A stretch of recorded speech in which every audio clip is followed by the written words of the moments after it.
Have you ever wondered what happens on an SMP when everything goes wrong? No, I don't mean failed trade deals or dying to a ghast. The season began like any other SMP. We all stood around in a circle for an introduction. We are debuting the beautiful season 2 of the Artisan Collective. We have lots of new faces joining us. Fewer faces. That was from last season. Some people coming back after they left, and we welcome them back in. I'm Tom B92, and this is the Artisan Collective Season 2. Oh, didn't you know I left the Artisans last season? Well, now you do, and I'm back! It continued like any other day, with some old jokes. Yes. Does this bring back any memories? Hey! Hold on. Let's do it this way. This is better, right? Because you're at the bottom. This is more like it, yeah? Hold on. There we go. There we go.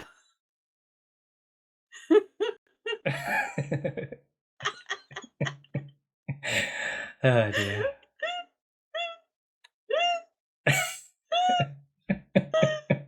Some cave-in trips. I've really put on my big boy trousers for this. Yeah, I'm usually not a day one caver, so Me look neither. at us go. I am just normally like farming and having a peaceful world and just collecting seeds and carrots and potatoes. Yep. Yeah, I usually like to get all of the veggies and all that good stuff. Yep. This is what the Artisan Collective does to you. I muted myself. Hey, now I can hear you. I've been muted for like probably 10 minutes. I was wondering why nobody was answering. I just kept seeing you behind me like, Crafty, I can't hear you if you're talking to me. That's hilarious. I was like so offended that my group left me and they weren't answering me, and it's because they totally couldn't hear me. Are you using a shovel? I am. Yeah. There we go. I wasn't paying attention. I scrolled too far. 3. There's a spawn around here. I just found a mob spawner, a zombie spawner. Oh. Let's not play with that. Are you alright? I'm coming. No, me and my diamond axe, we got this. Let you distract. Torch. Yes. Don't want any more fuel. Well done. And of course, peer pressure to use my limited diamond supply. Got enough to make the whole gang thumb. Yeah, you got enough for all of us? Yeah. Have you got enough for all of us? Hey, Who's have this we? guy? Have we got enough for all of us? Hey, well, hey, team. He's not wearing diamond. Hey, team. I have a diamond axe. but that's not a diamond helmet. Is he one of us? We used to wear copper. We And then we got better. Yeah, then we got better. Can you believe? Right. This is what you've made me do. Use these diamonds to try and fit in. It's like being He in has school diamonds. all over again. Oh, trying you to got diamonds. act in with the cool Okay, kids. gang, what do I do? Oh, I don't have enough diamonds. Oh, you're so I need poor. one more diamond. So poor. Like, He have a doesn't diamond even force have armor, we can enough break it down. We can break it down. Oh, You're gonna share that, Nice. so he didn't yeah. share. I am gonna share. Check this out. I'm Who's definitely dogs in my sharing. horse hole? So Right. can I have the hat? Let's go. Wait, how many of these did you make? Excuse me. Someone's dog's I in my made horse hole. 5. Sorry to interrupt your that's really important Xbox. conversation. I made Xbox. 5. I don't have enough for the boots, but that's fine. Oh. Wait, okay, do you you still have one though, right? You have an extra?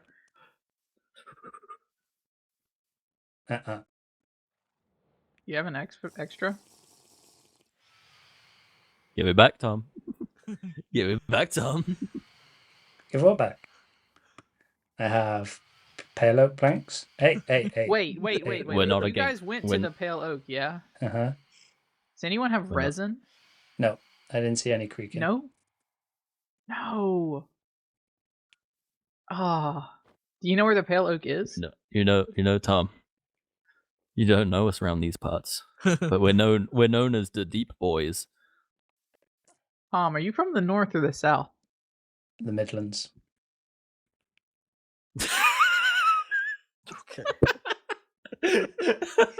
Hmm. A very neutral answer. Yep. You know what, Tom? I will trade you this enchanted book of. I won't even tell you what's on it, but it's better. It's an enchanted book. What we can do is I'll throw the enchanted book over here, and then you can throw it over there, and then we'll both walk and grab it. That way we know it's a fair trade. It's like a Mexican standoff style. This is like Fortnite, like scammer gets scammed type stuff. Yeah. Jojo. You ready? Psst. Hey, Yeah. No talking. Hey, you stay over No. there. What? You stay over there. Jojo. Psst. I'll be a middleman. Mm-hmm. I'm fine. No, I'll be Jojo. a middleman. I'll be the middleman. Yeah, I'm trying. Okay, Jojo, you know what? You can be the middleman. He stole this from us. He stole that, and I'm not against murder. Jojo, have you got a full inventory? Oh, I didn't get What it. is that? Yay! Yeah. Can't even Huh? pull a ruse around here. Then it all went wrong with me in real life. Less than 24 hours after server launch, I ruptured my Achilles tendon playing football with some friends. So a night in hospital, my legs constantly been upright, and well, a fair amount of discomfort. But that brings me around to today and the site of what will become our home on the Artisan Collective. Right now it's just a host of farms on the surface. I'm solely playing on my laptop, so caving is pretty ominous. It sounds quite scary, and I'm just being a surface dweller. We started with the villager breeder, which has become essential for everything else we have tried. We've set ourselves a small iron farm, a simple farm that uses 3 villagers and a zombie captured in a boat to spawn the iron golems, who float on merrily on way into their lava. So with the iron then we've been using over here in our trading hall, trading with toolsmiths and farmers to earn a supply of emeralds. Then the fun began, rolling book trades with librarians. What more could you want? We've made some decent success with that though. We have silk touch and breaking, mending, and currently a number other of potential useful trades.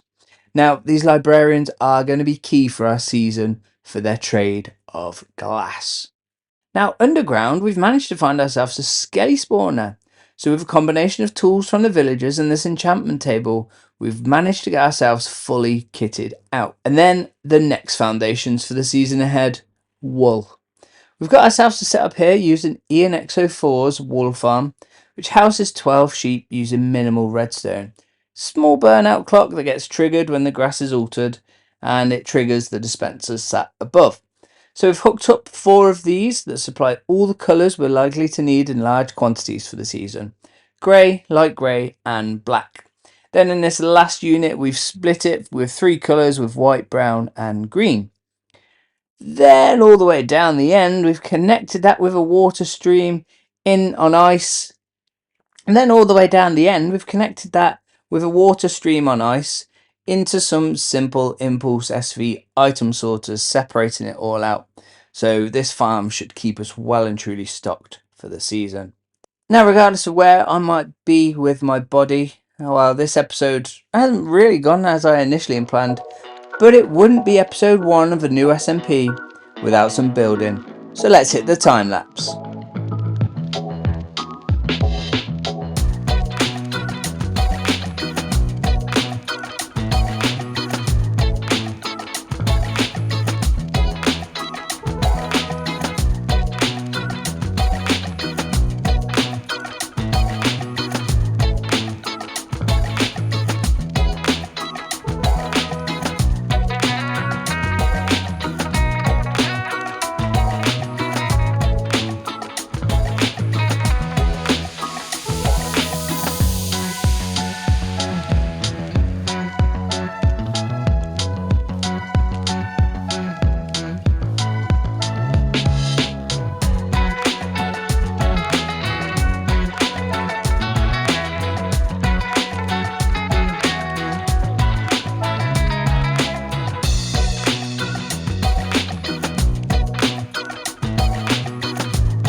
And with that time lapse complete, we have all our builds up in place, all 5 of the builds. And fell in the hole, watch out for there. But we have added in plenty of little details in here. Now we're envisioning this is going to be a bit of a high street as such, and we've managed to cover up the wool farms with some frontages. There's a few little things we need to tidy up. I'm trying to zoom in here. But likelihood is this is going to be using flashback. But back there's some glass. We need to put in some blocks in place. There's a few other things we need to tidy up and just try and finish these builds and bring them into what will be the high street. All these bottom areas here being the kind of shop frontages, or maybe even a cafe frontage. You might also notice there's a bit of a height difference as we start trailing down towards where the centerpiece of the town will be. Still got a few little bits to tidy up the top there and bring all the builds together. But you may also see around here this big gap. Well, I don't really know what we're going to do at the end here, so I've purposely left that as an empty hole. We might put another build on the end there another day, but we haven't actually got any plans. Now, the bottom of these builds are all at a slightly different heights. Again, just trying to add some different depth and direction in the roads. I don't just want everything straight. So in order for us to actually start pulling this all together, I need to go and do, once again, another farm. So let me get that in place and we will be back with the fully finished setup.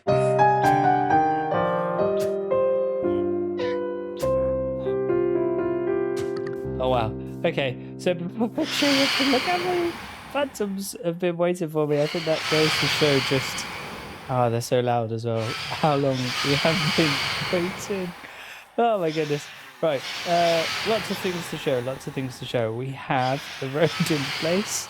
Oh my goodness, they're so loud in my ears right now. We have the road in place and we have started to tie this all back together. So we've added in a lot of wool behind the windows, and you'll see that throughout the whole of this town or city being built because... Well, it's hard to really kind of add a load of detail unless we're going to add kind of actual, maybe, displays behind these windows. This will be the general approach as we go through the season. We've added in the blocks behind these walls. I mean, you probably might not have even known these were built with walls. So it's just walls and fence gates. And I really love how they make a little natural archway. I think it's just purely because of where the build is that we couldn't get away with it just being all walls, but it adds some depth into there. And then we added a little bit of greenery, so we've got some little displays over here, some little plant pots. We've used all the pots that are made available, dead bush and some azalea leaves. We have added in some kind of worn patches, I guess, into the road. We've used basalt. I've learnt my lessons from other series where I've used deep slate foolishly, and we have used basalt to lay the foundations for the majority of our road. Then where there's going to be little worn patches, we've added kind of basalt sideways, so it gives us a completely different texture, and we've used deep slate, so not cobbled deep slate, but the silk touch deep slate, and just, again, playing around with different textures that can give us. So I think it's just a nice touch, and we're trying not to overwhelm it. We've got a few different patches, some smaller, some bigger, and I really want the roads to be an important feature of this city as it grows, and there may be some completely different road layouts that we do in the future.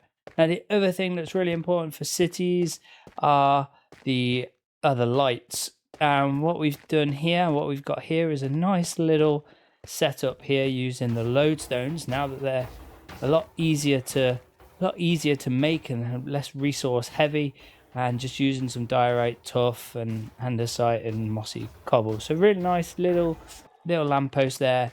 And realistically, I should be making sure these are evenly spaced out. So we should be looking at an even gap here, then an even gap to the next one, And somewhere in the middle, I'd expect there to be one on this side. Now, because we haven't got any frontages yet over here, I haven't yet put the lamppost in. But over time, the city will continue to grow and add more details. Now, as we get more roads, you might see some bus stops appear. There's going to be loads of things we're going to do this season where I'm going to try and do them off camera. Focus on recording the big things like the builds and the events and the farms. But kind of the little details, I'm just kind of going to leave, and then we'll just walk around and you'll go, oh, look, there's a bus stop. Oh, there's a bench. Just keep it really nice and subtle, I think, is the general gist. Now, what you may have noticed in the last clip was I fell in a hole because, well, over here, we have migrated our villager trading hall. Now, these, as we said earlier, are going to be key to our growth. And beneath here, we've managed to add a zombie. I can't get out there, but there's a zombie somewhere. Where is he? There's a zombie here. So he's going to be our guy that helps us get all of our heals and zombie curing. And most of them have been done all down that end. So we've been trading tons and tons and tons of iron, which now sits under the road. So we need to think about that for the future. You know, you might have seen it if particles come through, that the flames of the iron golem floating into lava, the particles come into the road. Kind of looks quite cool, but I don't think we can keep it as a permanent feature. It's not really easy to access. You know, you can see through here, I need to get quite a way through. But then around here, so it's all the way through here, and then we have our storage and collection through here. So something to think about as we move on. I'm probably going to build a bigger iron farm, if truth be told, and put it in a bigger build. But for now, we probably need to think about how I get the iron away from there that's easily accessible. I've got a little AFK pod. Might be able to, oh, there you go. Might have just seen it at the end there. Now, the one thing that we did need for a farm, I said we needed a farm. So let's head in through this nether portal and show you what we were up to. So in here is a basalt farm. This was made by, I think the guy's name was Big Booty 72, something like that. I'll make sure to put a link in. This is probably one of my favorite basalt farms. It doesn't need any manual involvement. It's like a TNT duper. It's like the cobblestone farms in the overworld. It uses the there's a TNT duper up here that if I flip the switch will turn on. We will now enter out into a bit of free cam and just see what happens. So because we're in the nether, the basalt grows and grows a lot quicker, spawns a lot quicker. I'm sure there's a better word for it, but it comes out a lot quicker. So the spawning of this TNT, the duping that comes down, it just is instantly destroying it, and it's back for the next TNT. It's so fast. It must be the fastest one we can possibly get. Now it does take a few seconds to switch between turning on and off, as you can see. But then it's all just being gathered down here. There's a minecart hopper that goes into the soul sand, down into some storage. So this will fuel us for the whole season, fuel our roads, saves me having to worry about mining any blocks. Now, truth be told, I've done way more than I expected for an episode 1. With my injury, I've been able to be on the server for longer than I expected. And we're going to wrap it up there. If you've enjoyed this episode, do remember to like and subscribe, and I'll catch you all next time. Stop pushing her into the water! No, stop! I knew it. Drown her. That's Tom's it. been possessed. Back into the circle. Back into the Tom's circle. possessed. there. Tom, fight the voices. Don't Leave listen her to the alone. voices, Tom. Back into the circle.